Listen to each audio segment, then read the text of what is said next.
Philippe Arlin, c'est Laetitia Prey qui nous a rejoint. Bonjour Laetitia. Bonjour Brigitte, bonjour Philippe. Bonjour Laetitia. Alors, récemment, je suis allée dans un sex shop pour mes petites emplettes personnelles, une fois plus. Et parmi les nombreux choix de variétés, de formes, de couleurs, de toutes sortes de sextoys, c'est vrai que j'ai trouvé qu'il n'y avait pas beaucoup de choix de matière, pour le coup. Beaucoup de plastique. J'ai vu beaucoup de plastique. Pourtant, ils sont beaucoup en silicone. Oui, silicone, toute forme de plastique, on va dire, mais vraiment peu de matière naturelle. C'est pas du plastique quand même. Alors oui, c'est des dérivés de. C'est vrai qu'il y a. Attention. Oui, c'est vrai attention. Ça arrive techniquement. Normalement, je suis bien calée. Donc, c'est vrai que grâce au plastique ou à ces matières-là, comme le latex, etc., on est un peu plus proche des vraies et des réelles sensations, mais on est loin quand même de composants naturels. Oui. Ça, sauf le latex. Voilà. Mais dans notre pré, voilà, vous le savez. Vous voulez qu'on coupe des pénis aux hommes qui sont un peu violents, puis qu'on les non, pas du tout. Dans du format. J'aimerais voir un peu plus de bois, un peu plus de verre, un peu plus de... Le bois, c'est pas extraordinaire quand même. Hein. Vous êtes déjà fait pénétrer par un godemiché en bois? Oui, en effet. Franchement, je trouve que c'est un petit peu raide, si je peux me permettre. Alors après, ça dépend. Mais normalement, j'ai quelques adresses de qualité à vous proposer. Très bonne fabrique de jouets en bois. Bon, eh ben on va en savoir davantage aussi. Alors bon, j'aimerais qu'on commence avec un petit peu d'histoire en tout cas, et on va jouer parce que dans Sex Toys, il y a Toys. Donc, let's play. Brigitte, Alain, est-ce que vous êtes prêts à vous défier? Appelez-moi Philippe, ça ira bien. Je sais pas pourquoi j'ai mis Alain en plus. Tout va bien. Mes chers amis. C'est le nom de votre sextoy en bois, sans doute? Peut-être, oui. Appelons-le sur mon nom de famille, je pense. Est-ce que vous êtes prêts à vous défier autour de vos connaissances sur les sextoys? Oh oui, il y a Alors, pas de souci. C'est parti. Est-ce que vous savez de quand date le premier godemiché? Je vous laisse le choix, 3 choix. L'âge de bronze, la préhistoire ou notre ère? De quand date le premier godemiché? Ouais, moi je dirais l'âge de bronze aussi. Et non, vous avez faux. Tous les deux, c'est la préhistoire. Le plus ancien dildo, l'autre nom pour dire godemiché, connu à ce jour, remonterait à au moins 28 000 ans avant Jésus-Christ. Et vous êtes content parce qu'il était en mammouth? Il était en pierre, oui. En pierre, bon non, donc je crois bien que ça vous aurait avant plu. le plastique. Donc du coup, il mesure 20 cm et il a été découvert dans une cave en Allemagne, dans la ville de Ulm précisément. Deuxième question. À l'origine, les boules de geisha étaient utilisées par des hommes ou par les femmes? Bah écoutez, non, vous ne nous posez pas des questions comme ça, ou alors il y a un piège là. Parce que ça paraît évident que c'est les femmes, mais peut-être qu'il y a un piège. Hein. Et oui. Oui, c'est un piège. Par les, comment s'appelle, c'est les samouraïs qui les Par utilisaient. les hommes. Alors en fait, on estime à peu près leur apparition vers 500 ans avant Jésus-Christ. Il laissait le fil à l'extérieur. À l'extérieur, oui. Donc on estime leur apparition vers 500 ans avant Jésus-Christ. À l'origine, c'était appelé les boules benwa et c'était utilisé par les hommes. C'est ensuite les geishas japonaises qui les utilisaient pour être utilisées. À quelle fin ils les utilisaient? Quand ils avaient la diarrhée? Alors ça, par contre, j'ai pas cette info-là. Faudrait remonter à 500 ans avant Jésus-Christ. Non, mais je pense qu'il y avait une volonté de stimuler le plaisir. Ça, par contre, on retrouve des textes sur ça, sur le fait. Ou peut-être des vertus médicales. Peut y avoir aussi des vertus médicales. De toute façon, pour les geishas, c'était aussi en termes de vertus médicales. Hein. Ça permettait de stimuler des points internes. Donc là, voilà, une bonne question pour les auditeurs qui peuvent nous envoyer la réponse, c'est pourquoi ils étaient utilisés à cette époque en Chine ancienne. Voilà. Alors moi, je conseille vraiment pas aux hommes aujourd'hui de s'enfiler des boules de geisha parce que sauf s'il y a bien le fil à travers. C'est pas le moment d'aller aux urgences. Non, voilà, c'est le problème. Il se trouve en réanimation respiratoire, mais c'est pas là que j'avais mis les boules. En tout cas, sachez que si on appelle ça les boules de geisha, c'est vraiment une utilisation qui a été a posteriori et pas leur apparition de base, pas leur origine. Bon, encore une fois, ça a été créé d'abord pour des hommes et pas pour les femmes. Hein. C'est vrai. Toujours la même histoire. Troisième question. Mais que font les féministes? De quel pays provient le cock ring? De Chine, de Mongolie ou du Tibet? C'est pareil, c'est toujours du côté des bridés là. Alors je dirais du Tibet. Alors c'est de la Chine. La première documentation qu'on retrouve sur l'anneau pénien remonte à la Chine ancienne pareil. Et il était fabriqué à base de paupières de chèvre cousues. Voilà. la petite info, le sexe est dans le pré. Ensuite, en quelle année apparut le premier vibromasseur ? 1922, 1969 ou 1869 ? 1869. Oui, là, j'ai deux experts au moins sur ça, oui. Mais le reste, la Tibet, la Chine, là, on n'est pas bon. Alors, pour la petite histoire par rapport au premier vibromasseur, donc à l'époque, on traitait l'hystérie des femmes en les masturbant et les médecins se sont plaints un peu de l'ennui. Il y a un superbe film qui raconte ça. Oh my God.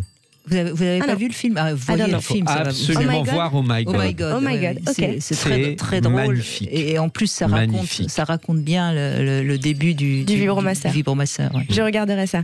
Donc pour ceux qui ne l'auraient pas vu ou qui ne sauraient pas, donc on traitait l'hystérie des femmes en les masturbant et les médecins se sont plaints de l'ennui de ce traitement et même de douleurs au poignet. Oui. Voilà. Donc du coup, c'est George Saylor qui leur a sauvé la mise en inventant le premier vibromasseur qui était une machine à la vapeur. Oui. Alors après, il y a plusieurs versions aussi sur l'origine, comme un brevet qui a été déposé par Joseph Mortimer Granville en 1883. Et aussi, on peut peut-être parler aussi du papyrus enroulé avec les abeilles bourdonnantes à l'intérieur que Cléopâtre se glissait dans les... C'est faux. C'est Philippe Breneau qui a raconté ça dans sa bande dessinée, mais en fait c'est faux, m'a-t-il dit. Et ça a été repris par plein de gens. Et du coup, c'est devenu une légende. Mais une légende assez sexy pour le coup, parce que si on la partage du coup. Oui.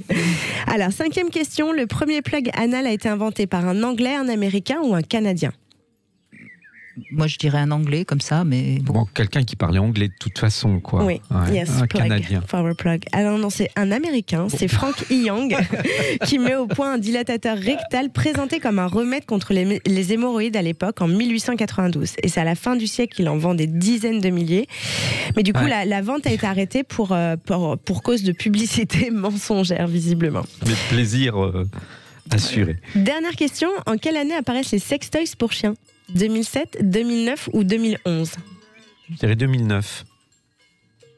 Moi, je dirais 2007, histoire de changer. Mais voilà, 2007, exactement. C'est le Hot Doll qui apparaît en 2007. C'est une poupée conçue pour les chiens qui mesure entre 22 cm et 46 cm au garrot. Ridicule. Et apparemment très ergonomique, esthétique et solide. Donc je sais pas pourquoi pas, après tout.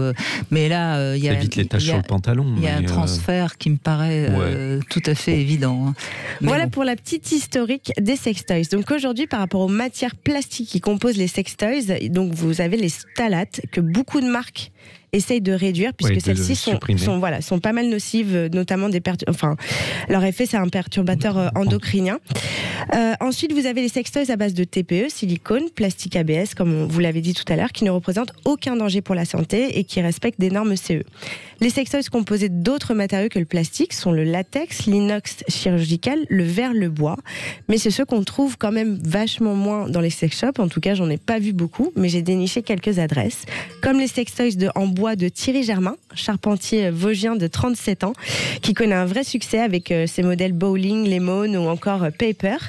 Et la plupart des marques se mettent quand même au verre, aux sextoys en verre. En même temps, ils sont beaux, ils durent toute la vie, ils sont hypoallergéniques, donc 100% sans danger. Ils sont assez précis quand même en termes de forme, etc. Et ils etc. transmettent la chaleur. Voilà, facile à nettoyer et glisse confortablement. Moi, j'ai eu un vrai coup de cœur notamment pour le Rosebud en verre rose de la maison Point Q. Il coûte 42,50 €. Et il est trop mignon, cette petite rose en verre rose. Voilà, j'ai craqué. Et aujourd'hui, les marques, c'est vrai qu'elles jouent beaucoup sur le packaging, la batterie rechargeable ou encore des chargeurs solaires ou des conditionnements en carton 100% recyclés comme la marque Leaf. Et il y a aussi la maison de l'arbre des plaisirs qui plante un arbre pour tout sextoys acheté. Bon, alors, vous l'aurez compris. Quand ça se recharge avec le soleil, si on l'utilise la nuit et que tout d'un coup il s'arrête, c'est quand même un petit peu compliqué. Peut-être que en pleine nuit, il faut le prévoir. Ça peut peut-être marcher. Il faut quand même anticiper. Bon, vous l'aurez compris, on n'est pas prêt de se passer de plastique dans l'industrie du sextoys, mais il existe quand même quelques solutions de se la jouer un petit peu éco-friendly pour égayer vos jeux au lit.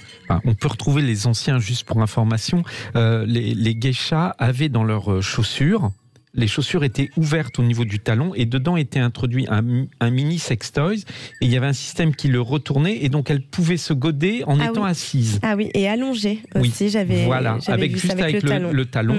Et du coup, c'était des jolis sextoys la plupart du temps. Pied. Exactement. En pierre, ils étaient souvent en onyx ou de différentes matières comme ça. Et il y en a des très très beaux en pierre précieuse, bien polis, on n'en trouve magnifiques. pas beaucoup du coup avec cette prise là aujourd'hui. C'est très historique ça. Et aujourd'hui, c'est vrai qu'on n'en trouve pas ce genre de modèle. Voilà, il faut se faire ramener des vraies chaussures de geisha. J'adorerais. Et puis rien ne vous empêche de fabriquer votre sextoys. Vous êtes un peu bricoleur. Évidemment. Tout à fait. Pourquoi pas? Tout à fait. Pensez à bien le poncer quand même. Hein. Oui. Non, mais les aspérités ne sont pas forcément les meilleurs amis de la sexualité. Non, ça c'est clair, les muqueuses sont fragiles. Voilà. Mais c'est vrai, ça peut être une idée aussi. Mais oui.